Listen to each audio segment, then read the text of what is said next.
Postulé o salí rechazado. No me resultó. ¿Salió rechazada? Sí. ¿No me lo dieron? Yo estoy sin trabajo hace 2 meses. Me dijeron que no cumplía con los requisitos. Rechazos que causaron molestia entre los chilenos que postularon al bono clase media y no calificaron. Una situación que Pablo asegura no entender. No salimos beneficiados nada, somos para muchas cosas ricos y para otras cosas muy pobres, entonces no entendemos en realidad. Según los últimos datos entregados por el Ministerio de Desarrollo Social, 1,5 millones de personas fueron aceptadas con este beneficio y 190.000 apelaron tras ser rechazados, un proceso que no ha estado lejos de las críticas, principalmente por la focalización. Eso se generan personas que quedan en el limbo. Están los que están en la ley de protección de empleo, que han tenido un daño enorme en sus ingresos, pero quedan bajo los 400.000 pesos a esta altura por lo que cubre la ley de protección de empleo y no pueden acceder al bono clase media. Cuestionamientos que fueron recogidos por el gobierno que desde temprano este lunes aseguraban estar trabajando en aquellos que fueron rechazados y en nuevas ayudas económicas. Que sabemos que ellos necesitan ayuda y si efectivamente no calzaran en ninguna que pudiera ser, el presidente nos ha mandatado a crear efectivamente una herramienta que permita proteger a esas personas. Herramientas sociales que finalmente fueron anunciadas por el propio presidente Sebastián Piñera. Un mejor beneficio, una mayor cobertura, un mayor acceso y una mayor universalidad del ingreso familiar de emergencia. Fortaleceremos nuestra red de protección social. Nuevo IFE que se pagaría los meses de abril, mayo y junio. A este beneficio acceden sin requisitos todos quienes estén en el 80% más vulnerable en el registro social de hogares. En total, 13,3 millones de personas que recibirán 100.000 pesos por cada integrante del hogar. Todos los otros requisitos que existían antes para diferenciar el monto, todos los otros requisitos que existían de tope de 100.000 pesos por cada uno de las personas que habitan en el hogar, se acabaron. Una medida que rápidamente generó reacciones entre los parlamentarios. Vale tarde que nunca, dice el refrán. El presidente Piñera está haciendo ahora lo que le planteamos hace 15, 20 días atrás. Ha tenido que reconocer que es absolutamente necesario. Yo me alegro por eso, porque va a ampliar la cobertura. Uno siempre tiene que valorar cuando se llega a más personas con ayuda. Pero también queremos hacer un llamado al gobierno a terminar con esta forma como de ayuda a ratos por goteo. Ayudas que se anuncia un día una cosa, 2 días después otra, se mejora los 4 días después. Beneficios estatales que se espera comenzar a pagar a fines de abril, en medio de tensas discusiones sobre cómo inyectar más recursos en una población que hoy necesita hacer frente a esta crisis económica. Bueno, naturalmente hay dudas que despejar sobre este ingreso familiar de emergencia que pretende ser universal. Y estamos con Andrés Vial para que nos explique, Andrés, porque hay mucha gente... alcanzar la universalidad, tender hacia ella. Claro, ya ha habido algunas críticas, pero primero conozcamos los detalles. A ver, lo primero aquí que hay que explicar es que esto es una reforma a un IFE que ya fue reformado hace un mes en cadena nacional por el presidente de la República. Se hizo el trámite en el Congreso, todavía no comenzó a operar ese nuevo IFE y obviamente se vuelve a readecuar. Esto va a afectar a cerca de 13,3 millones de personas en nuestro país que están inscritas en el Registro Social de Hogares, que en total involucra 15 millones de los 19 millones de chilenos. Vamos con... El universo es los que estén inscritos el en el registro. 80% que están en el registro y de eso, social el 80%. Es exactamente. Vamos con la primera gráfica para explicar los cambios medulares que se le aplican a este famoso IFE, Ingreso Familiar de Emergencia. Hasta ahora habían 10,4 millones de personas que iban a ser beneficiarias del pago del mes de abril. Recordemos que fue modificado en el mes de marzo, eran 6,5 millones de personas. 10,4. Se amplía a 10,4. Hasta ahora. ¿Qué es lo que va a pasar ahora? Lo vemos en la siguiente estación de la gráfica. En el pago de abril, mayo y junio, 13,3 millones de personas. Se suman prácticamente 3 millones de personas. El tema es que las personas que se suman, muchas tienen que inscribirse en este registro social de hogares y después lo vamos a entrar a explicar. Son 3 millones de personas que se suman. La gran mayoría, de acuerdo al gobierno, ya están en el registro social de hogares. La gran mayoría de estos 3 millones, recordemos que involucra el registro social de hogares un total de 15 millones de personas. Esto es lo primero del cambio medular del ingreso familiar de emergencia, el aumento en la cantidad de gente. Tiende, todavía lejos, de la universalidad. Vamos con la siguiente estación para seguir explicando lo que hay hasta ahora. El monto, Iván, dependía de la etapa de mi comuna en el paso a paso. Gran fuente de crítica y muy justificada por lo demás. Si estaba en transición, si estaba en preparación. Si tenía un día en cuarentena, si tuviste 14. Sí, pues, en el caso de cuarentena dependía la cantidad de días, de 1 a 13, de 14 a más, a las que estuvieran. Y también en caso de Las transición y fases. preparación no dependía la cantidad de días, ahí era parejo. Lo que sucede ahora es que son 100.000 pesos por integrante para todas las comunas. Este tope de 100.000 pesos siempre correspondió en la franja de arriba, las personas que estuvieran en cuarentena 14 días o más. Eso se termina y todos van a recibir exactamente el mismo monto, 100.000 pesos por cada integrante, Andrés, para todas las espere, comunas. porque hay mucha gente que está interesada en esto. Son 15 millones más o menos de personas que están en el ingreso Registro en el social de social de hogar. De esos 15 millones, el 80% van a recibirlo. Exactamente, son 13,3 millones 100.000 pesos por cada integrante, sin importar si estuvo un día en cuarentena, Da lo mismo, si estuvo si tú en 14, si transición, estuvo... preparación, da lo da mismo. igual. Esto es 100.000 parejo. para esos 13,3 millones. Exactamente. Vamos con la siguiente gráfica. Seguimos viendo algunos de los cambios que se han aplicado, porque recordemos que esto tampoco, Iván, pasa por el Congreso. Esto obviamente es por decreto. Obviamente que se readecúa la normativa. Hasta ahora, esto es muy importante, el 80% del registro social de hogares, pero tenía un tope de ingreso, con tope de ingreso, que era una nomenclatura bien compleja, pero en el fondo el cambio más importante, también justo con lo que decíamos del tema de las comunas, viene a continuación, que hasta ahora, y lo que va a ocurrir en el mes de abril, mayo y junio, 80% del registro social de hogares sin tope de ingreso. Da lo mismo cuánto usted gane. Si está en el registro social de hogares... Si está en el 80% más vulnerable. Exacto. Si estás en el registro social de hogares y estás en el 80% más vulnerable de ese registro, de los 15 millones, son 13,3 millones, sin tope de sueldo, da lo mismo, ingresas a este ingreso familiar de emergencia. En la última gráfica vamos a explicar quizás las dos dudas que saltan inmediatamente. ¿Qué pasa con quienes hoy día reciben el IFE? ¿Tiene que meterse al registro social de hogares? ¿Tiene que meterse al ingreso de emergencia.cl y readecuar los números porque vas a recibir otro monto? No.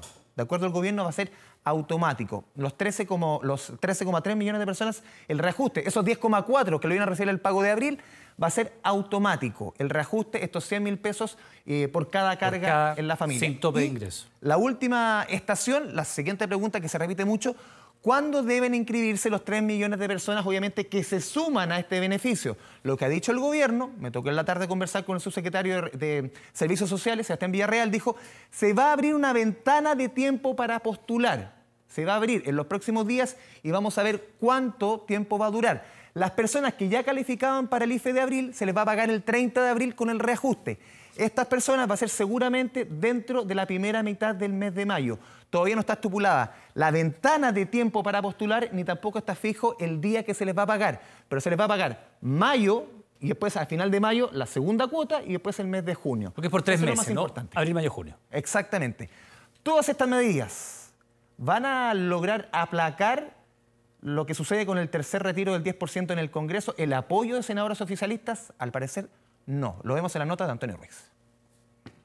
¿El anuncio del presidente Piñera es suficiente para que haya una votación menor al 10%? Claramente acá el gobierno tiene que explicar. En ningún caso es un freno, es totalmente compatible con el tercer retiro. Justo cuando el tercer retiro comenzó su discusión en el Senado, llegó el anuncio de la moneda de aumentar coberturas y beneficios del IFE. Sin afectar los ahorros previsionales de los trabajadores, sin afectar los ahorros previsionales de los pensionados y sin disminuir las pensiones actuales y futuras de nuestros compatriotas. Recado directo al oficialismo que contribuyó la semana pasada con sus votos para la aplastante aprobación en la Cámara del tercer retiro. En el Senado el proyecto requiere 26 respaldos, los 24 de la oposición ya están asegurados. Y según cálculos oficialistas, gracias a sus apoyos, la reforma obtendría alrededor de 30 votos. Como están dadas las condiciones hoy día, estaría inclinando mi votación a favor del tercer retiro. En ningún caso significa que se frena la votación de los senadores de Chile Vamos en cuanto al tercer retiro, porque lo vamos a aprobar. Donde ya se aprobó en general este lunes fue en la Comisión de Constitución del Senado, por 3 votos contra 2, luego que la instancia escuchara la voz de distintos expertos, entre ellos el presidente del Banco Central. En este tercer retiro que se discute, lo que retire el 20% más rico de la población puede ser hasta 9 veces mayor a lo que retire el quintil más pobre. Aprobada la idea de legislar el proyecto, el tercer retiro del 10% podría ser votado en general este martes en el Senado. Si bien es cierto, el presidente de la República ha hecho una serie de anuncios, creemos que estos anuncios van a ayudar a las personas más necesitadas, pero están dejando fuera a la clase media. Por esa razón vamos a seguir insistiendo en que es necesario avanzar en este proyecto de ley. ¿Los anuncios del presidente Piñera debiesen frenar el tercer retiro? Si uno pensara lógicamente, debieran frenarlos, pero yo creo que no va a ser así. Frente a la enorme cantidad de chilenos y chilenas cuyas solicitudes han salido rechazadas del bono de clase media, el tercer retiro viene a ser una ayuda importante para esa familia. Por la tarde el gobierno reiteró su postura que de ser aprobado el tercer retiro del 10%, acudirá nuevamente al Tribunal Constitucional. Yo creo que si el presidente va al Tribunal Constitucional va a generar una alteración, por decirlo en tono suave, una alteración social muy grande. Dicen que el ir al TC podría generar un malestar social, algo muy similar a lo ocurrido en el año 2019. Sí, yo esperaría que ninguno de ellos estuviese llamando a la violencia. Le pedimos a todos los parlamentarios que tengan esa altura de mira de ver estas ayudas. Ayudas que no modificaron al menos hasta ahora la voluntad de los senadores de dar luz verde al tercer retiro, que hasta hoy sí tendría los votos necesarios. Lo hacía la nota de Antonio Ruiz, un tercer retiro que tiene los votos necesarios mañana en el Senado y va a correr, como ocurrió en el primer segundo retiro, toda la ayuda del Estado en camino excluyente al tercer retiro. Van por vías Sí, pares. se ve muy difícil que este IFE vaya a frenar lo otro. Yo creo que son cosas En la práctica ya está jugada. Sí, yo también diría. Nos vemos. Andrés, muchas gracias. Chao. Y vamos a otra información. Otra vez un niño de no más de 11 años participó de un violento asalto a una familia de la Florida. ¿En qué quedó el proyecto que aumentaba las penas a quienes delinquen junto a menores de edad? Poco se había hablado de robos a domicilios durante la pandemia y cuarentena, pero en 4 días 2 familias han sufrido violentos asaltos en sus casas. El jueves 15 en Lo Barnechea y este domingo en la Florida. Factor común: ambos grupos familiares estaban al interior de sus domicilios, los amarraron, los intimidaron con armas de fuego y el horario en pleno toque de queda. La diferencia: había un menor de edad que medía menos que yo, me llegaba a mí al hombro. Yo creo que debe haber tenido unos 10, 11 años, no más que eso. Y la violencia de ese niño era impresionante. O sea, ese niño fue el que a mí me dijo: cállate, weona, perdón, o te mato. Otra vez un menor, otra vez un niño participando de un delito, acompañado de adultos. Llegaron en un auto, entraron por la puerta principal. Ingresaron mediante el escalamiento al inmueble, accediendo por la puerta principal, presumiblemente, según lo que señala la víctima, la que se encontraría abierta. Lo que vino después fueron al menos 7 minutos de terror, desesperación y angustia para una familia que creía sentirse segura en su casa. Entraron, rompieron la puerta, nos amenazaron de muerte, nos amarraron. Mis papás estaban encañonados en el suelo en el primer piso. Javiera subió a esconderse a una habitación donde estaba su hermana cuando un niño de no más de 11 años dice, con un destornillador, las amenazó. Pero segundos más tarde... Después entró otro sujeto armado, con pistola, a la pieza donde estaba con mi hermana y le pidió al sujeto, al menor de edad, que nos amarrara y que nos diera vuelta, que no les viéramos la cara. Un niño siguiendo órdenes de un adulto que quizás en cuantos otros hechos delictuales ha participado con esta banda o que también este sea su primer robo. La pregunta es, ¿hasta cuándo vemos niños en estos hechos? ¿Por qué se sigue permitiendo que adultos los inciten a delinquir? El gobierno ha puesto suma urgencia a un proyecto de ley que se está trabajando en el Congreso y que esperamos sacarlo lo antes posible para poder no solamente tipificar, sino que sancionar duramente a quienes recluten o a quienes utilicen o sean acompañados por niños o niñas a la hora de cometer un delito. Un proyecto de ley que está con suma urgencia, pero ¿de qué sirve darle esta calificación si vemos que desde el 2018 está en el Congreso? Esperamos que sea tramitado con celeridad por la Cámara de Diputados, para que entre en vigencia cuanto antes sea posible.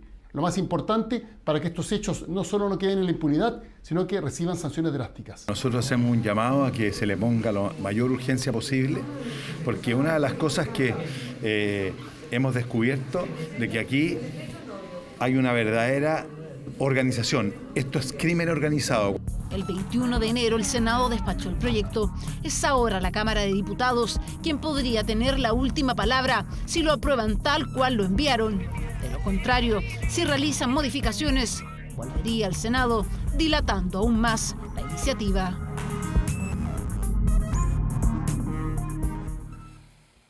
La región metropolitana va a continuar en cuarentena total. Los factores socioeconómicos han influido en el cumplimiento del confinamiento total, algo que se evidencia, por ejemplo, en que las comunas más acomodadas del Gran Santiago muestran avances en sus índices, mientras que otras no han mejorado, pese a la mayor extensión en las restricciones. La Florida acaba de cumplir un mes de esta nueva cuarentena, tanto más difícil que las del año pasado y con vecinos cansados de un encierro que se hace cada día más duro de sobrellevar.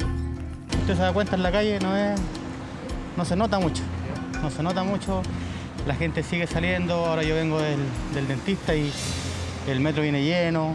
Muy aburrida, mijito, muy aburrida, yo estoy aburrida, porque el encierro. Y ahora salgo a camuflar porque fui a tomarme la presión, de ahí tuve que salir, me tuve que aprovechar al tiro de comprar lo que tengo que comprar, voy a pasar a la farmacia. Los floridanos se mezclan entre la compra del pollo asado, la comida china, los remedios y los trámites bancarios. 1.144 son los casos activos, la mayor cifra comunal en la región, luego de Maipú y Puente Alto. Eduardo conoce bien el paradero 14. Acá vende en la calle, en un sector donde la cuarentena se respeta poco. Vendo desayuno, café, milo, leche, té, café en las mañanas, sándwich, y después de las 11 tiro agüita de bebida. Oye, entonces tú sabes cómo está la movilidad aquí. Está difícil para todo el mundo, para toda la gente. ¿Tú crees que las cuarentenas han sido efectivas o la gente sale igual? La gente tiene que salir a rebuscarse igual de una u otra forma, ¿me entiendes? Hoy el mundo científico discute la efectividad de las cuarentenas tan largas. El Ministerio de Salud informó de más de 44.000 casos activos, 2.388 nuevos casos solo en la región metropolitana, con 100 personas fallecidas y una positividad que al menos disminuyó al 8,72%. La eficacia se pierde progresivamente a medida que se alargan estas cuarentenas. Y esto es mucho más marcado en quienes viven en condiciones de hacinamiento habitacional o cuando hay una dependencia económica del trabajo diario para mantener los ingresos sustentables. Esto es una experiencia absolutamente demostrada en todos los países del mundo. Según los números, han sido las comunas más acomodadas de la región las que han tenido mayor efecto en sus cifras. Vuelve la discusión de las cuarentenas del 2020. ¿Qué tanto influye el hacinamiento y la falta de trabajo en los números sanitarios? Existen diferencias socioeconómicas de base muy antiguas que no solamente corresponden a este gobierno, a muchos otros gobiernos y a muchos otros partidos que han participado en la dirección del Estado y que obviamente no se pueden solucionar de la noche a la mañana. Pese a que 18 comunas de la región metropolitana han mostrado avances, no han sido significativos para pasar a transición, un paso que aún ven con distancia en algunos territorios. La gente siempre, nunca ha respetado todo, sin más problemas la gente. Pero no se respeta nada. Entonces la gente no respeta, no anda con mascarilla, la gente joven anda así, entonces nunca se va a solucionar el problema. Y pese a que la efectividad de la cuarentena está en la mira, las 52 comunas de la región metropolitana seguirán en confinamiento total. Un encierro largo y no siempre respetado, sobre todo en aquellas comunas más vulnerables, en donde el sustento está en constante pugna con el deber sanitario.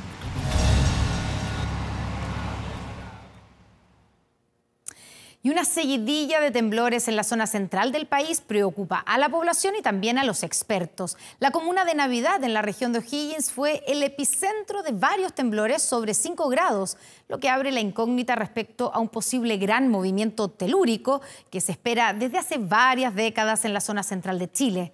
Claudio Arévalo con la nota.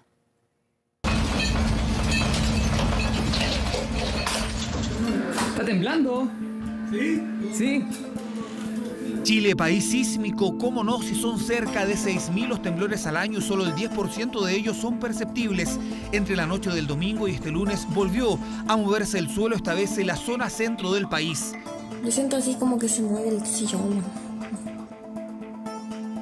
Muy suave, porque yo vivo en un 6º piso. Siempre hay que tener agua, siempre hay que tener algo de comida por si la mosca y se acabó. Pues. El epicentro de estos movimientos telúricos estuvo cerca de la comuna de Navidad, en la región de O'Higgins, donde se encadenaron una seguidilla de temblores sobre 5 grados de magnitud, algo que ya había ocurrido en el 2012 y el 2018.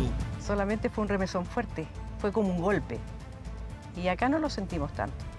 Pero estamos preparados. Si hay alguna cosa más fuerte, se puede arrancar hacia arriba. una vez cuando el CHOA manifiesta de que hay amenaza de tsunami, se activan las alarmas y se activa un protocolo por parte de bomberos y todas las instituciones de acá de la provincia de Cardenal Cara. Una comuna preparada, dicen los vecinos, y que está en el ojo de los expertos, no solo porque se ubica a la costa, también porque sería un borde convergente, donde interactúa la placa oceánica de Nazca y la placa continental sudamericana. Una zona, dicen los expertos, que presenta anomalías. Puede tener una anomalía en cuanto, por ejemplo, a una rugosidad en la placa de Nazca, que está penetrando bajo la placa sudamericana y que lo puede hacer en pocos centímetros durante este tiempo, digamos. Una comuna que marca el inicio geográfico de la ruptura del gran terremoto del 2010 y que, según los expertos, podría ser el límite hasta donde podría llegar un gran movimiento telúrico que se espera desde hace varios años en la zona central del país. Lo particular que no hay que descartar es de que todos bien sabemos que la zona central de Chile particularmente no ha tenido un terremoto importante hace mucho tiempo y por lo tanto, entre más tiempo pasa, siempre existe una mayor probabilidad de que vuelvan a ocurrir. Un sector con gran cantidad de energía acumulada y que agruparía la región de Valparaíso, O'Higgins y la metropolitana.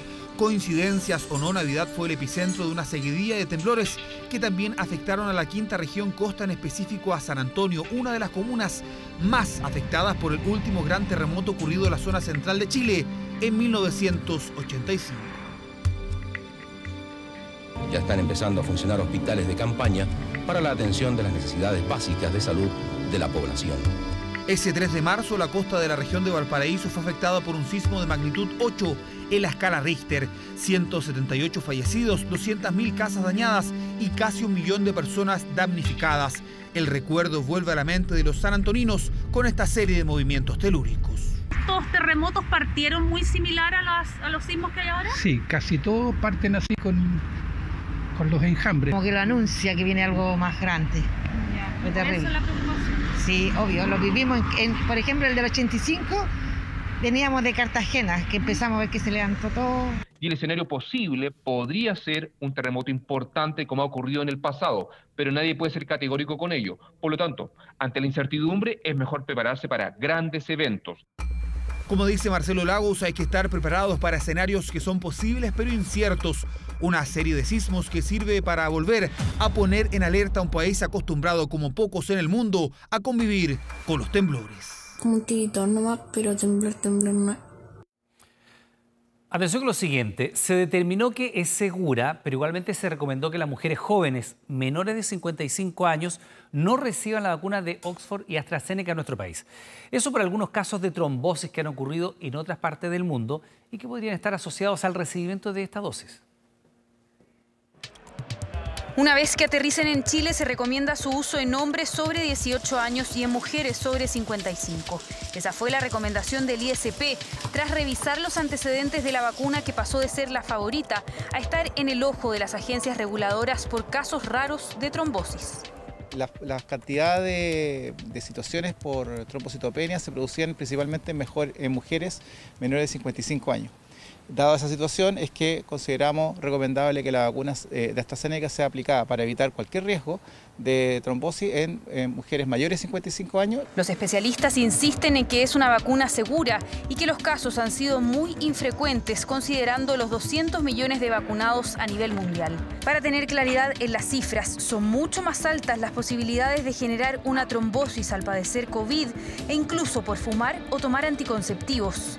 Un 16,5% es el riesgo con el virus, 0,18% por tabaquismo, 0,12% por anticonceptivos orales y un 0,0004% por esta vacuna.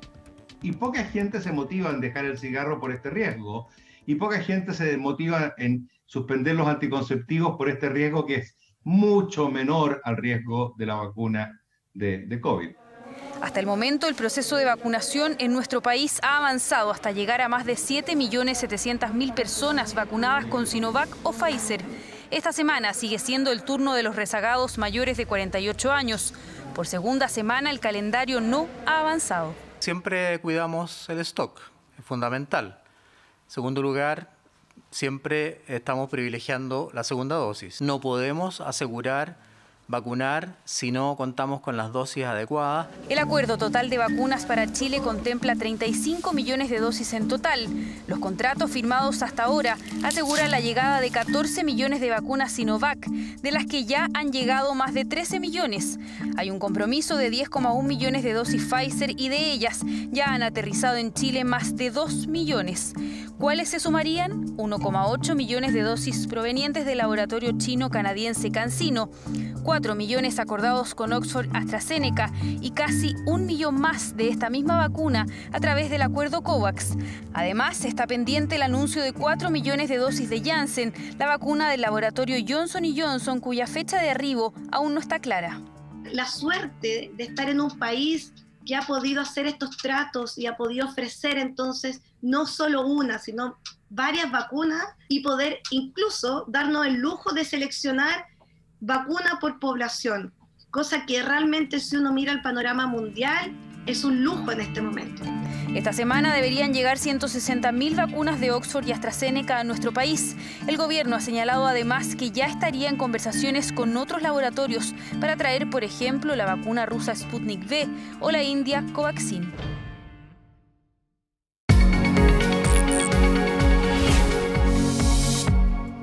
Y como todas las semanas estamos aquí con el jefe de la UCI de la Clínica Indisa, el doctor Sebastián Ugarte, para revisar y monitorear el COVID-19 y todas sus variantes, todas sus vacunas. ¿Cómo está, doctor? Muy buenas noches. Muy bien. Un agrado de saludarte. Bueno, partamos con lo que escuchábamos recién, ¿cierto? La recomendación que hizo el ISP para la vacuna de Oxford AstraZeneca, ¿cierto? Recomendando para hombres mayores de 18 años, pero en el caso de las mujeres para mayores de 55 años, porque han habido casos de trombos en algunas mujeres menores. Bueno, se espera que esta semana lleguen, pero uno escucha eso y hay que reconocer, doctor, que da un poco de nervio ponerse esta vacuna. ¿Realmente es segura?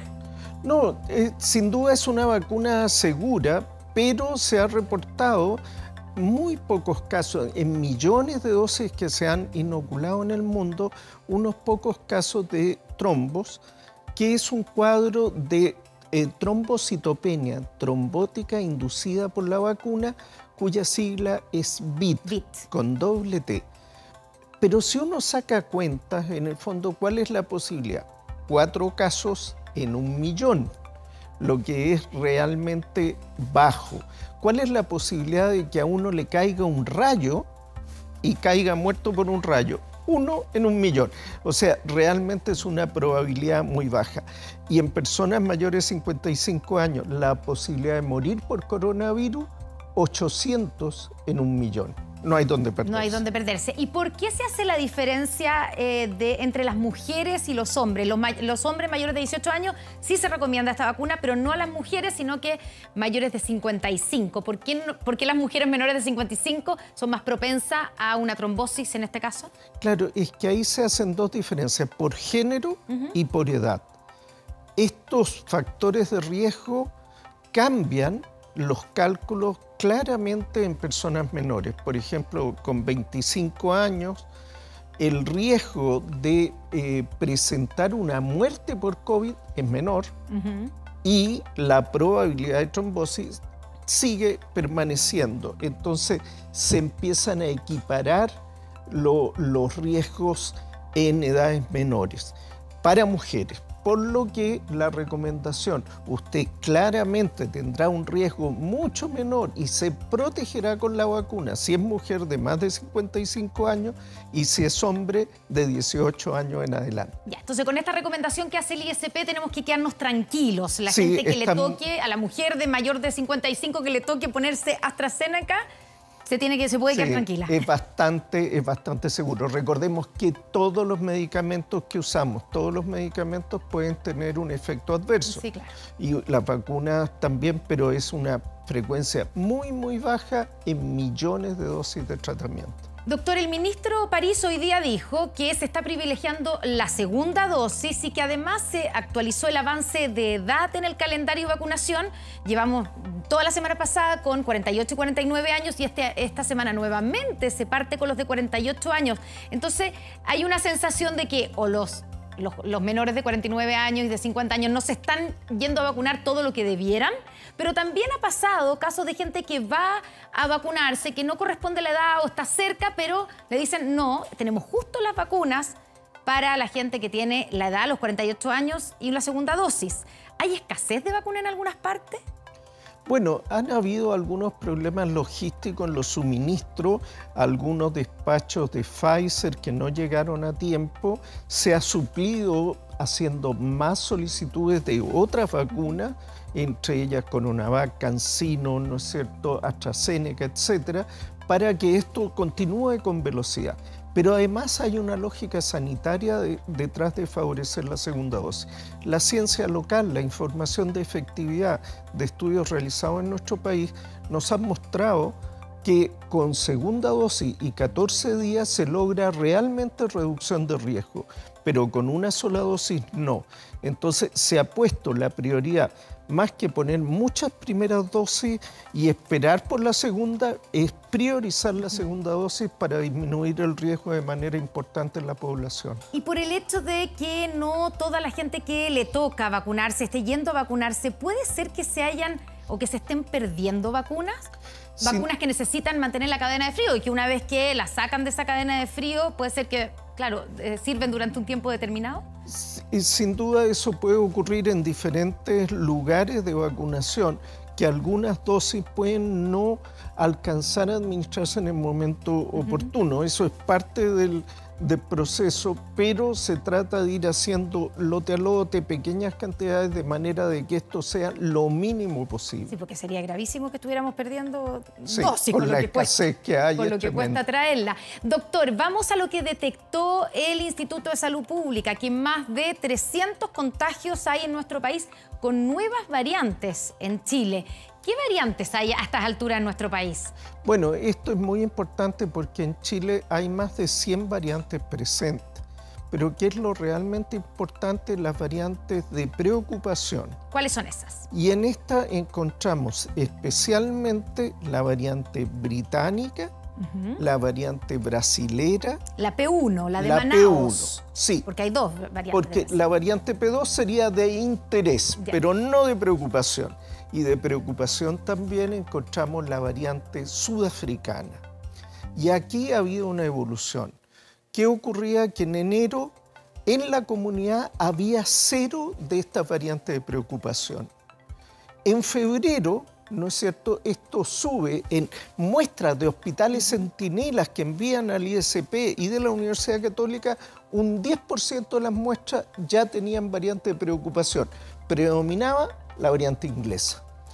En marzo esto sube a un 35% y ahora predomina la brasilera, y en estos pocos días de abril un 49%, casi la mitad de las muestras enviadas tienen las variantes de preocupación. Ya, y eso significa, porque claro, que sean de preocupación para entender bien, significa que son más contagiantes y más letales también, más mortales. En el caso de la de Brasil y la de Sudáfrica, por ejemplo. Claro, se ha demostrado no solo que tienen variaciones que podrían ser contagiosas, sino que demostradamente, clínicamente han sido más contagiosas. Y al ser más contagiosas podrían también multiplicar los casos y la mortalidad. Hay 65 casos comunitarios de variante británica. ¿Qué se hizo mal para tener esa cantidad con esa variante? La verdad es que seguramente la apertura de fronteras con permisos de vacaciones en un periodo de gran movimiento de viajeros, cuando había variantes en Brasil, en Europa, permitió la entrada a nuestro país. Hay que ser muy claro también. Si uno cierra frontera, no impide la llegada de las variantes, solo las retrasa. Pero siempre retrasar un poco es conveniente. O sea, es algo inevitable, dice usted, que recibiéramos las variantes. Y por último, ¿podemos confiar en que las vacunas que nos estamos poniendo aquí en nuestro país, ¿cierto? Pfizer, Sinovac, llega AstraZeneca, también va a venir CanSino, ¿tienen efectos para enfrentar esas variantes? Especialmente las de preocupación, ¿qué dice usted?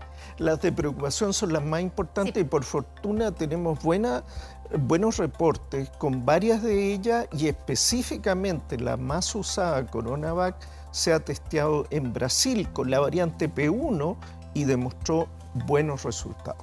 Doctor, finalmente usted hablaba sobre esta sigla VITT, V-I-T-T, que significa trombocitopenia trombótica inmune inducida por vacuna. ¿Es una trombosis provocada por una vacuna? Y que además hace que disminuyan las plaquetas, que son las células que se encargan de coagulación, de generar como taponcitos para evitar los sangrados. ¿Y esto no solo se ha registrado en el caso de la vacuna AstraZeneca? ¿También hay otras vacunas que Sí, también hay otras en que se ha planteado que esto puede ocurrir, como en la de Janssen. Ya, y hay una tesis, ¿cierto? Hay una hipótesis de los médicos alemanes y de los médicos noruegos sobre esto. ¿De qué se trata? Así es. Se ha planteado que estas vacunas son capaces de inducir esta disminución de las plaquetas con una respuesta inmune que genera una disminución de plaquetas, pero que genera trombos, ¿no es cierto?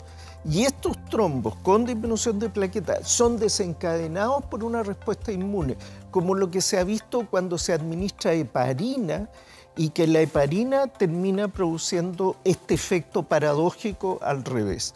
Esto mismo se ha pensado que es lo que ocurre en el caso de las vacunas. Clarísimo. Muchas gracias, doctor. No, encantado, un gusto. Buenas noches. Atención con lo siguiente, porque terminó hoy el juicio por la muerte de George Floyd. Ahí está el registro de ese brutal acontecimiento en Estados Unidos. Bueno, todo el país está expectante por el fallo. Desde las autoridades de gobierno a ligas de deportes como la NBA están tomando medidas frente a las repercusiones que podría generar el veredicto.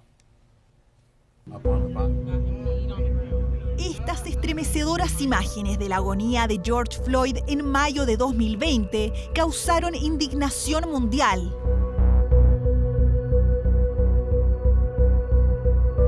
La rodilla del policía de Minneapolis, Derek Chauvin, fue una sentencia de muerte sobre el cuello del gigante amable, como lo conocían sus cercanos.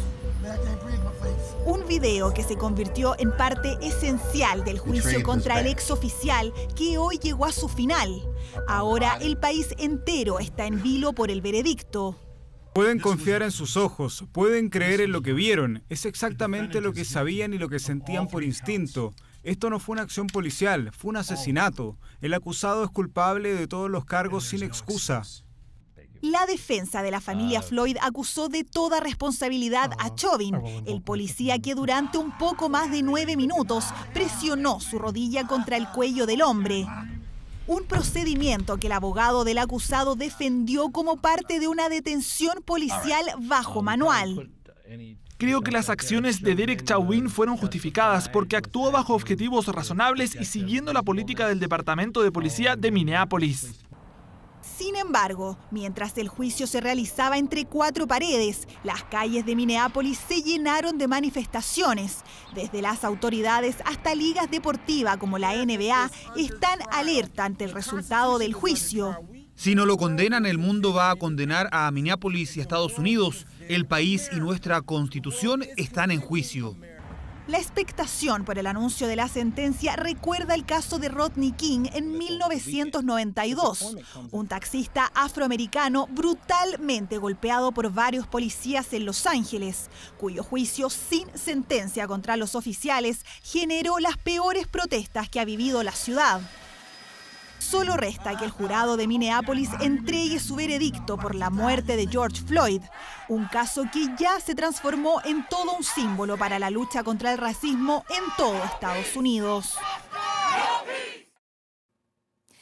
Hoy, 19 de abril de 2021, es sin duda un día que quedará marcado en la exploración espacial. Por primera vez en la historia, un aparato aéreo autopropulsado logró volar en otro planeta del sistema solar. Se trata del Ingenuity, un dron altamente sofisticado que gracias a nuestra realidad aumentada podemos tener aquí en nuestro estudio. Está equipado con 2 cámaras, pesa solo 1,8 kilos, puede volar a un máximo de 36 kilómetros por hora y cuesta nada menos que $85 millones. Según los planes de la NASA, debiera volar 4 veces más, además del vuelo de esta madrugada. Los detalles de esta verdadera hazaña en la nota de Anuar Farrán.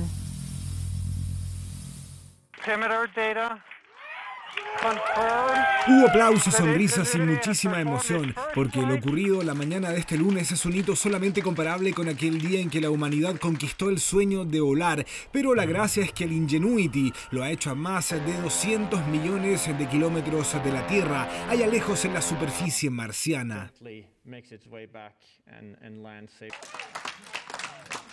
Un pequeño despegue controlado, escuche bien, desde un planeta a otro. Una imagen que hace historia, bautizado como el momento hermanos Wright, recordando quienes en 1903 realizaron el primer vuelo a motor en la Tierra. El Ingenuity se elevó 3 metros durante 40 segundos, que pretenden ser el inicio de futuras exploraciones. Con estos pequeños ojos en el cielo, uno puede tomar una imagen y tener mejor claridad de lo que pasa en el entorno del rover con los experimentos principales, y de esa manera encontrar las rocas más interesantes, buscar el camino más eficiente y hacer que toda la misión del rover sea tanto más valiosa y más importante. El diminuto helicóptero fue llevado a Marte adherido al vientre del vehículo de exploración Perseverance, un laboratorio de astrobiología de 6 ruedas que aterrizó en el cráter Jezero el pasado 18 de febrero después de un viaje de casi 7 meses por el espacio. En el planeta rojo, el Ingenuity debió luchar contra la atmósfera marciana, que es 100 veces menos densa que la que tenemos acá en la Tierra. Estamos hablando que hay mucho menos roce en el aire. Y nosotros podemos hacer volar objetos gracias a eso. Entonces era un gran desafío desde la parte de la ingeniería el poder lograr hacer este pequeño dron de un poquito menos de 2 kilos volar de forma segura, lo cual lo conseguimos hoy día.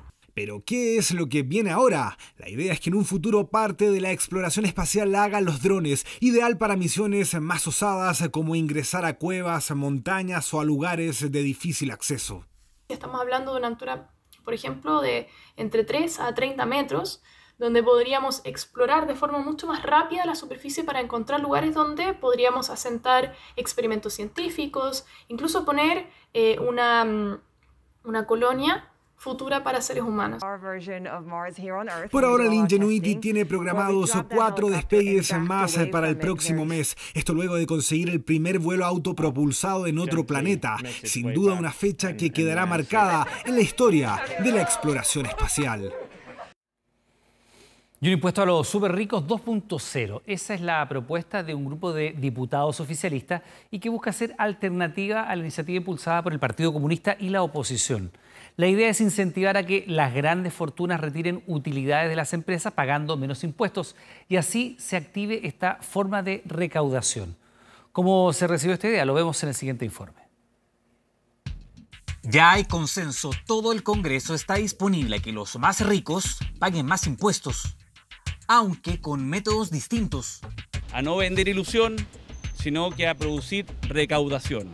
Los diputados de Chile Vamos llegaron con una propuesta al Ministerio de Hacienda, un impuesto a los súper ricos 2.0, idea que no cayó bien en la oposición.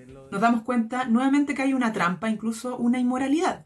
El oficialismo propone echar mano al ya conocido FUT, el Fondo de Utilidades Tributarias, un registro de las ganancias que generan las empresas y que no han sido retiradas por sus dueños. Si hoy deciden hacerlo, pagan un impuesto del 30%. La propuesta de los parlamentarios oficialistas es bajarlo entre el 5 y el 20% por 2 años. Eso es mucha plata. Si nosotros lográramos que con un impuesto diferenciado, incentivador, los súper ricos tributaran, podemos tener una recaudación histórica. Que iría, según sus cálculos, entre los 5.000 y 20.000 millones de dólares, casi 4 veces más que lo planteado por la oposición, que con su propuesta de impuesto a los súper ricos busca recaudar hasta 5.500 millones, pero directamente del patrimonio. Lo que está haciendo la derecha chilena es un beneficio tributario, es una reducción tributaria que beneficiaría a quienes tienen más al momento de pagar impuestos por retiro de utilidades del FUT. Planteamiento de Chile Vamos que busca el patrocinio del gobierno, pero el ministro de Hacienda no lo quiso comentar. Como le digo, por el momento no vamos a hacer declaraciones. El oficialismo además propone que las grandes fortunas puedan repatriar sus dineros, también pagando menos impuestos. Y estas medidas, sin ninguna duda, podrían ser mucho más eficaces en la recaudación que el impuesto a los súper ricos. ¿Cuál es el inconveniente que tienen estas medidas? Que el Estado recibe mucha recaudación en forma inmediata, pero probablemente eso es con cargo a que va a dejar de percibir recaudación en los años futuros. Debate por cómo conseguir mayor recaudación, al que se sumó el propio presidente Sebastián Piñera con un llamado. Manifestamos nuestra voluntad de buscar acuerdos que nos permitan aumentar la recaudación tributaria, incorporando mayores esfuerzos de los grupos que tienen mayores ingresos. Evidentemente, si queremos enfrentar la crisis social que tenemos, habrá que tener una carga tributaria mayor. A mí me parece que hay que buscar todas las fórmulas para una mayor recaudación fiscal. Acuerdo al menos en el objetivo. Ahora falta resolver cómo se buscarán más recursos fiscales para enfrentar esta emergencia sanitaria y económica de millones de familias. Seguramente esta incautación quedará en los registros policiales como una de las más millonarias. Escuche bien, una agrupación criminal tenía más de 15.000 millones de pesos en distintos tipos de droga. Era una sofisticada red de narcotráfico que blanqueaba sus ingresos en una casa de cambio del sector oriente. El poder económico de estas organizaciones sorprende. Para muchos, llegar a tener solo uno de estos Ferrari sería un sueño. Pero para el grupo de narcotraficantes que hablaremos hoy podrían ser de fácil acceso. Con los recursos que manejaban en su último cargamento, podrían haber adquirido 65 de estos autos. Sí, 65. Hace mucho tiempo que en el país no se veía algo de estas características. Tanto avalúo de dinero en manos de una agrupación criminal sofisticada, 15.500 millones de pesos. En eso estaba estimada toda la droga que tenían. Para que se puedan hacer una idea, 15.500 millones de pesos es el presupuesto de todo un año de comunas como La Cisterna o Los Andes. Todo un año. O sea, estamos hablando de esa magnitud de cifras. Pudimos determinar en el curso de la investigación que ellos mantenían empresas de fachada, concretamente una empresa de cambio de dinero. Esta era la casa de cambio, ubicada en el corazón de Providencia, estaba constituida incluso legalmente. Aquí, según el Ministerio Público, blanqueaban los capitales provenientes de sus actividades ligadas al narcotráfico. Los testigos dicen que funcionó solo durante 2 meses. Chocante, porque nunca no imaginé de que por este sector, en especialmente Providencia, en unas cajas de cambio, pudiesen haber movimientos, allanamientos, cosas ilegales. La agrupación traía desde Bolivia marihuana, cocaína y pasta base. Pasaban inadvertidos con estos camiones petoneros. El viernes se fueron detenidos por la Brigada Antinarcóticos de la PDI. El cargamento iba destinado a la zona sur de Santiago. Están trabajando y sacando de circulación importantes organizaciones criminales. Lo que ustedes ven a mis espaldas, hay un decomiso de casi 3.000 kilos, o sea, casi 3 toneladas de droga. Habían 8 involucrados, 6 chilenos y 2 bolivianos. Quedaron en prisión preventiva por los delitos de tráfico de drogas, lavado de activos e infracción a la ley de armas. Fácilmente podrían haber adquirido decenas de estos Ferrari que en el mercado sus precios fluctúan en los 230 millones de pesos cada uno. Esta fue una de las incautaciones más grandes del último tiempo en la región metropolitana.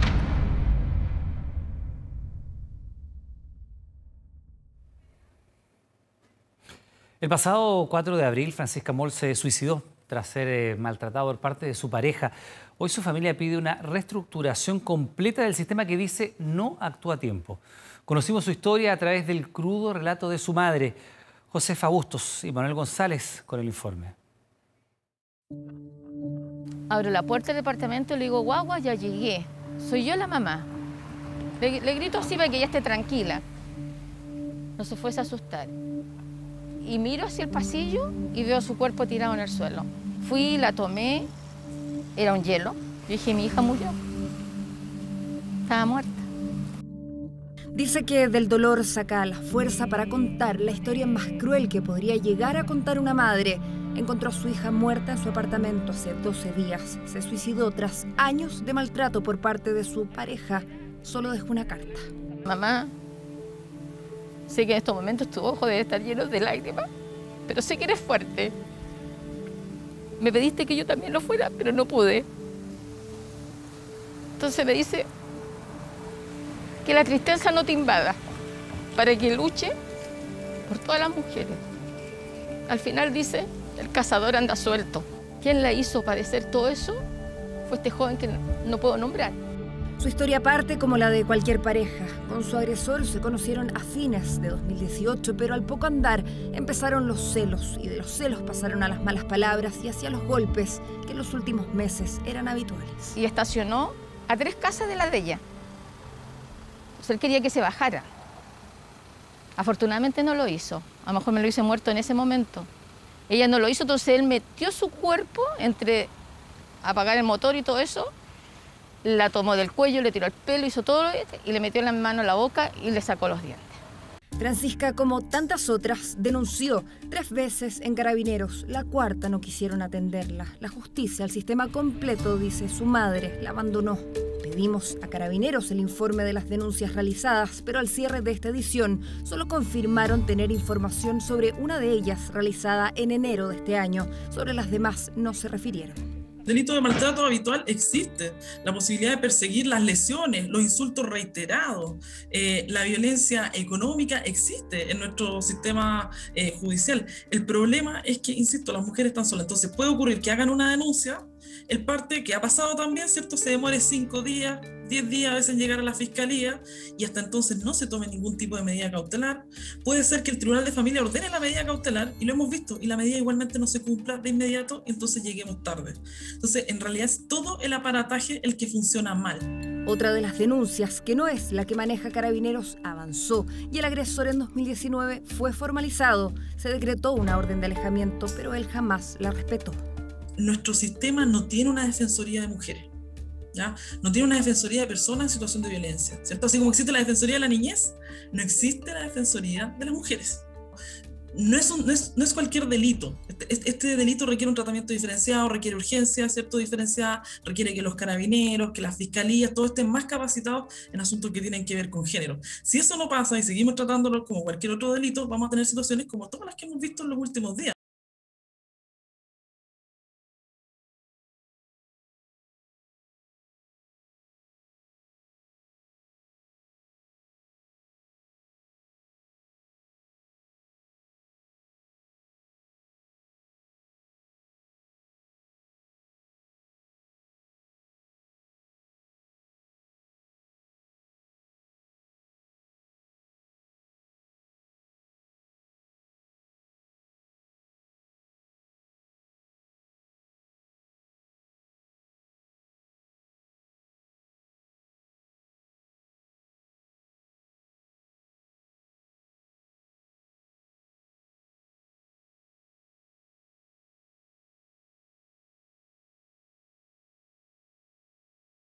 Ministra, denunció 3 veces. No, pero es que en muchos de los casos no hay denuncias. Ella denunció 3 veces, por eso le consulto con respecto a este caso. ¿Le parece que hay garantías suficientes para las mujeres para que se sientan protegidas porque ella, habiéndose atrevido a denunciar, se suicidó? Bueno, también nosotros estamos haciendo un trabajo con Fiscalía, con Justicia. Un trabajo que para Francisca llega tarde y que otra vez pone en el debate un tema del que se habla poco, pero que la familia plantea abiertamente: la posibilidad de que se trate de un suicidio femicida. Mujeres que deciden acabar con su vida a causa del acoso y la violencia, pero que en Chile no existe como delito. Hay veces que lamentablemente fallan las medidas cautelares. Es por eso también que hoy día está en comisión mixta y yo hago un llamado al Congreso para que ojalá la próxima semana hagamos realidad monitoreo telemático. Eso nos va a permitir, en casos donde ya hay denuncia y se está llevando un juicio adelante, poder ponerle tobillera electrónica a aquellos agresores que son un peligro, no solo para esa mujer, sino para la sociedad. Estamos trabajando en eso, indudablemente todo es perfectible.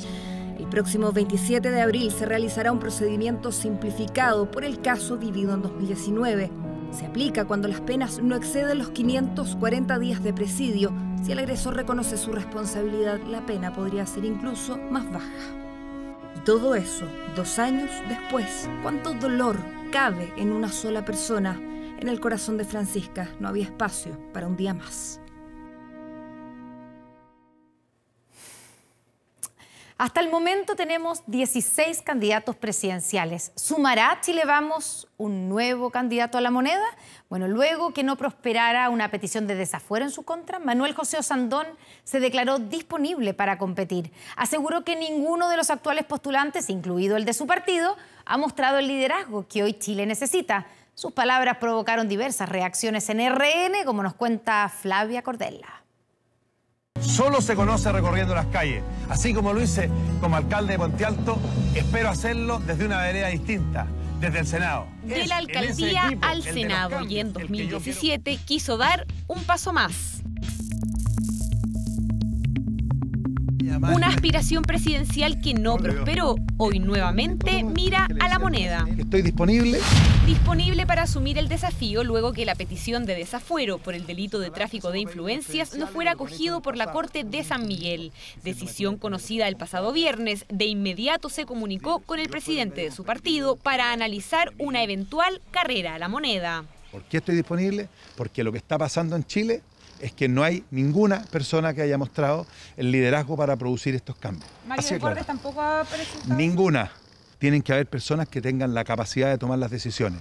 ¿Le gustaría a usted ser esa persona? Por supuesto que sí, po. Osandón, de convertirse en candidato, estaría dispuesto a medirse en una primaria o en cualquier proceso que se determine para definir al candidato del partido. Por ahora, Desbordes es el presidenciable de RN. Me parece súper legítimo. Es un dirigente al que yo le tengo estima, ha sido relevante en la derecha social y, por supuesto, tiene todo el derecho del mundo a plantear ser candidato. En mi caso, voy a seguir trabajando con toda la fuerza que lo estoy haciendo.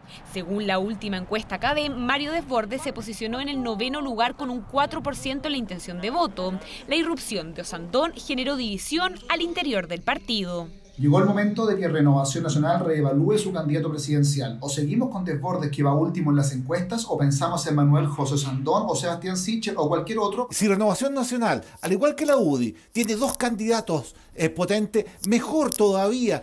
Durante el día trascendió que se realizaría una encuesta que podría servir para medir a ambos candidatos. Sin embargo, en horas de la tarde, el presidente del partido lo desmintió, asegurando que Desbordes es su carta para llegar a la moneda. No en base a encuesta vamos a estar cambiando de candidato presidencial. El único de Chile Vamos que ha subido en las últimas encuestas es Mario Desbordes.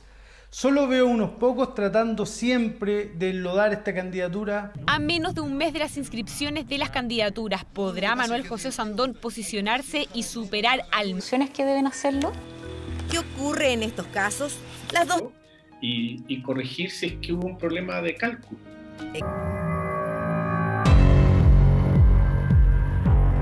Y ni en su aniversario 96 Colo-Colo tuvo un día tranquilo. Este lunes se adelantó que Harold McNichols ya no es más la mano derecha de Moza y se va de blanco y negro. Sigue la pelea y la teleserie. Este martes se realizará la polémica junta de accionistas y se sabrá a quién pertenecerá el club, de quién quedará en manos. Todo en una semana previa al superclásico ante la U.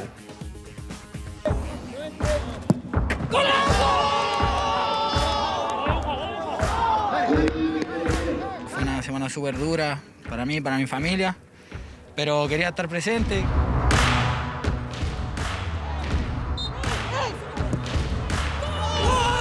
Queremos hacer una linda semana y que la podamos consagrar con un lindo triunfo.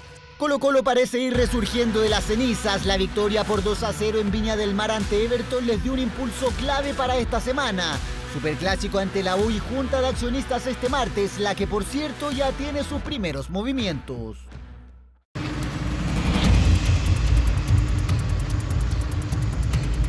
A menos de 24 horas para las elecciones en blanco y negro, la grúa directiva ya comenzó a mover sus piezas al nivel que ya hay uno que no va más.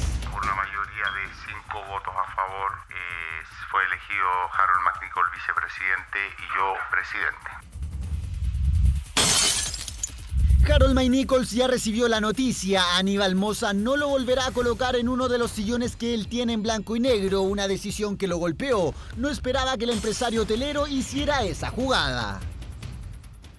El directorio buscó por todos los caminos llegar a un acuerdo con los jugadores. Es imposible garantizar el retorno de ese 100%. No es el fin del mundo tampoco, como para que en la moneda vayan a temblar, por favor.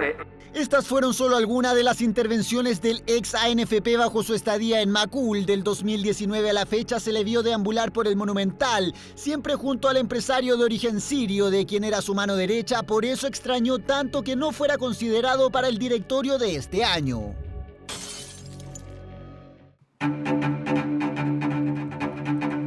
Comienza así una semana trascendental para Colo-Colo. El domingo buscará mantener la paternidad en casa ante la U en otro superclásico, y este martes, sin Harold May Nichols y con Aníbal Mosa buscando directores, otro capítulo del Juego de Tronos Monumental.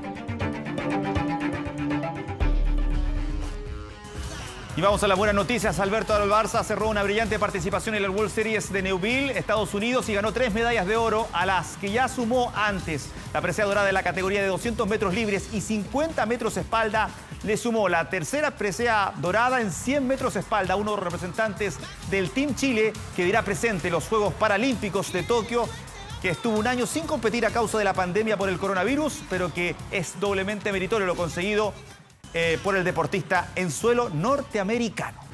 Así finalizamos el bloque deportivo. Usted sigue informándose en 24 Horas Central con Iván Valenzuela.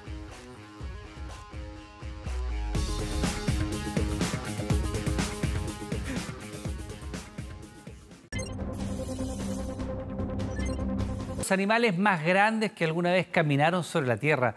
Se trata de una nueva especie de dinosaurio que fue descubierta en nuestro país y que habitó hace millones de años en la región de Atacama.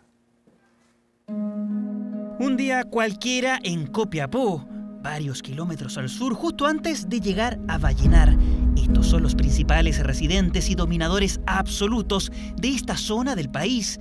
Sí, es verdad, pero no se preocupe, esto ocurrió hace más de 66 millones de años.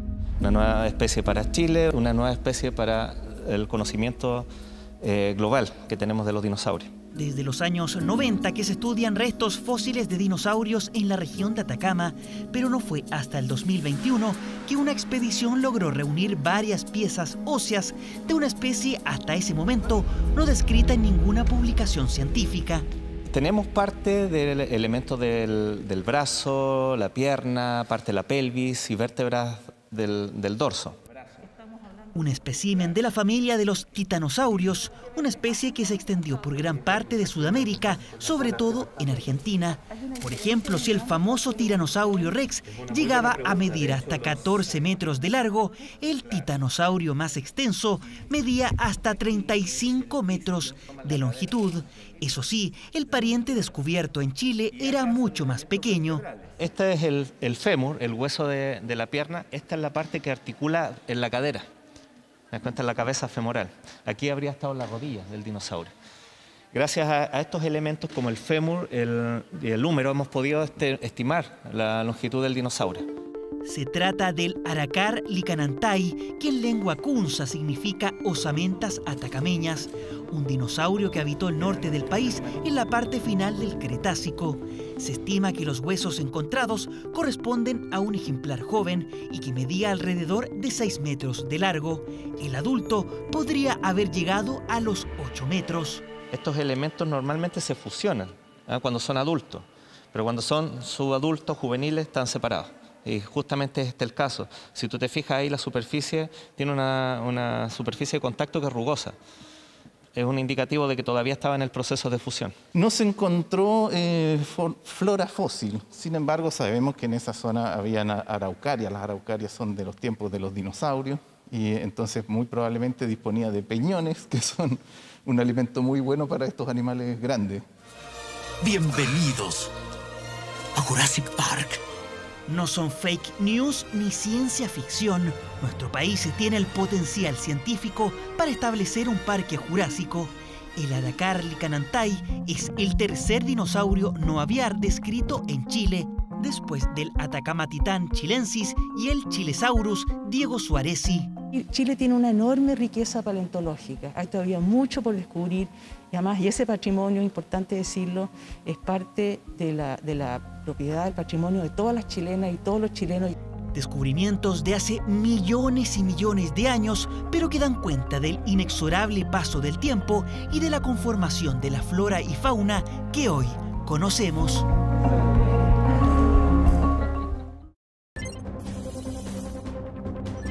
Decomiso de drogas incautó la PDI, una banda criminal dedicada a la producción de marihuana en grandes cantidades. David Yáñez nos cuenta detalles desde Chillán. Buenas noches.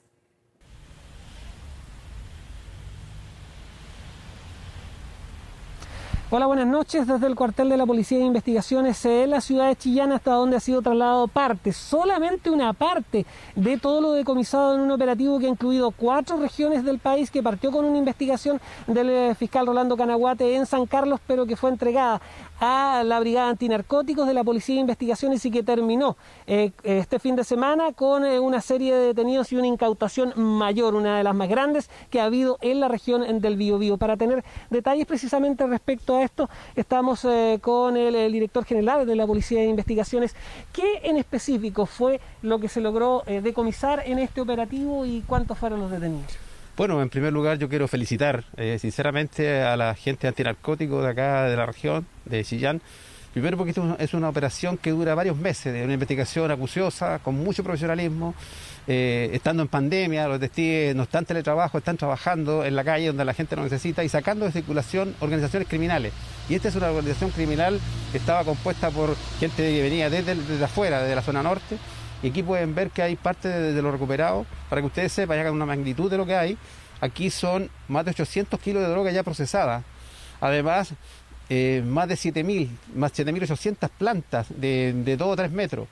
Y eso, si lo lleváramos a peso, son más o menos 25.000 millones de pesos, para que vean la magnitud del procedimiento que se está haciendo. Director general, muchas gracias. Muchas gracias. Hay en total 15 personas detenidas en 2 etapas. Una fueron detenidas mientras se realizaba el procedimiento en que fue decomisado precisamente toda esta droga, y las otras previamente cuando se estableció los puntos de venta en la ciudad de San Carlos. Hay gente involucrada de la región de Valparaíso, de la región de Coquimbo. El terreno estaba en la región del Maule y también en San Carlos, la región de Ñuble. Muy buenas noches. Buenas noches, David Yáñez, con la información desde Chillán. Hacemos una pausa y ya estamos de vuelta con más aquí en 24 Horas Central.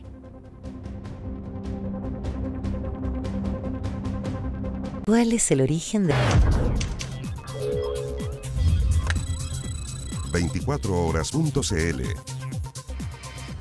Tras el anuncio de la extensión del ingreso familiar de emergencia, preparamos una nota que agrupa a los bonos disponibles en estos momentos y a los cuales usted podría acceder. La invitación es que revise los requisitos, los montos, las fechas de pago, todo en un solo lugar.